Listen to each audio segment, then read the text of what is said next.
अमीर और गरीब बहू की सफलता। एक दिन सोनिया अपनी सहेलियों के साथ कॉलेज के कैंपस में बातें कर रही होती है।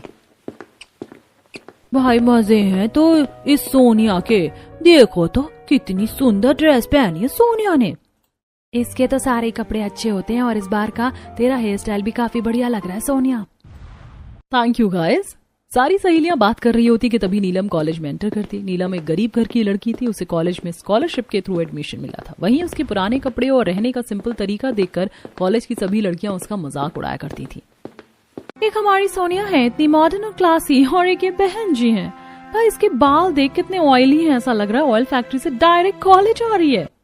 और इसके कपड़े भी देखना, कैसे बहन जी टाइप कपड़े पहने इसने। सभी नीलम के बारे में बात कर रहे थे और नीलम सब सुन लेती है। भाई इस बहन जी की चप्पल तो देख, ऐसी चप्पल हम बाथरूम में भी पहनकर नहीं जाते हैं। मेरे पास कुछ नहीं है या तुम जैसा नहीं है तो तुम लोग दे तो दोगी नहीं। मेरा मजाक उड़ाने से अच्छा है अपने काम पर ध्यान दो। आजकल की गरीब लड़कियों के भी काफी तेवर है।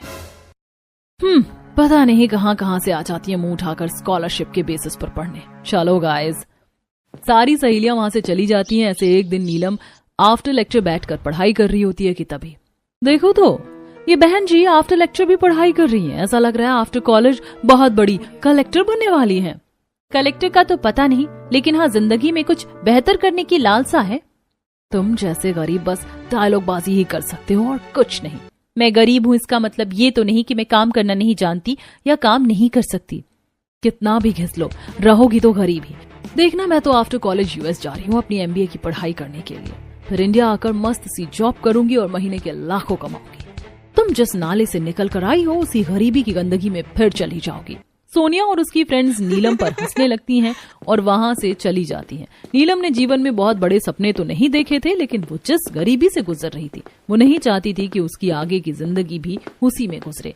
ऐसे ही दिन बीतते हैं और कॉलेज खत्म होते ही सोनिया अपने फर्दर स्टडीज के लिए अब्रॉड चली जाती है। वहीं नीलम अब घर के कामकाज में अपनी माँ की मदद करने लगती है।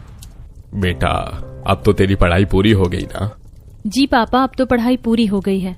अजी अब तो नीलम की शादी की उम्र भी हो रही है, क्यों ना हम इसकी शादी करा दें। माँ, मुझे अभी शादी नहीं करनी, मुझे सिलाई सीखनी है। मैं चाहती हूँ कि सिलाई सीखकर खुद से लोगों के लिए कपड़े सिलकर पैसे कमाऊं, ताकि हमेशा हमें गरीब न रहना पड़े। बेटा, कपड़े सिलकर पेट पाला जा सकता है, अमीर नहीं बना जा सकता।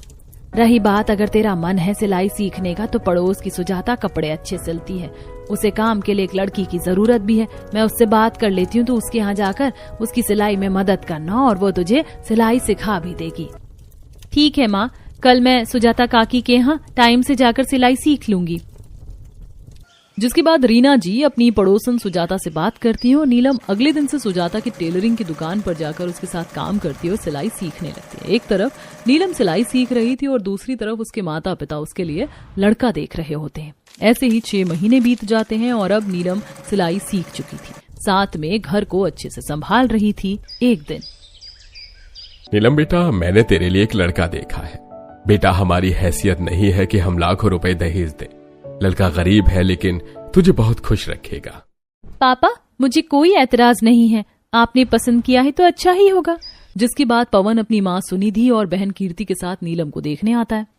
लड़की तो बहुत सुंदर है, और देखो ना माँ, इन्होंने घर भी अच्छे से संभाल रखा है। नीलम जी, आपको मुझसे शादी करने से कोई प्रॉब्लम तो नहीं है ना?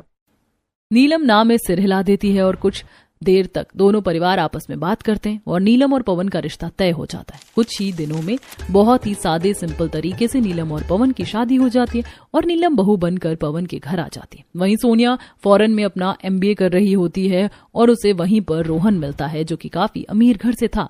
सोनिया को रोहन से प्यार हो जाता है। रोहन देखो ना, अब तो एमबीए भी पूरा होने वाला है। मैं सोच रही हूँ क्यों ना इंडिया जाकर हम शादी कर लें और फिर दोनों साथ में खुशी से कमाएंगे और रहेंगे।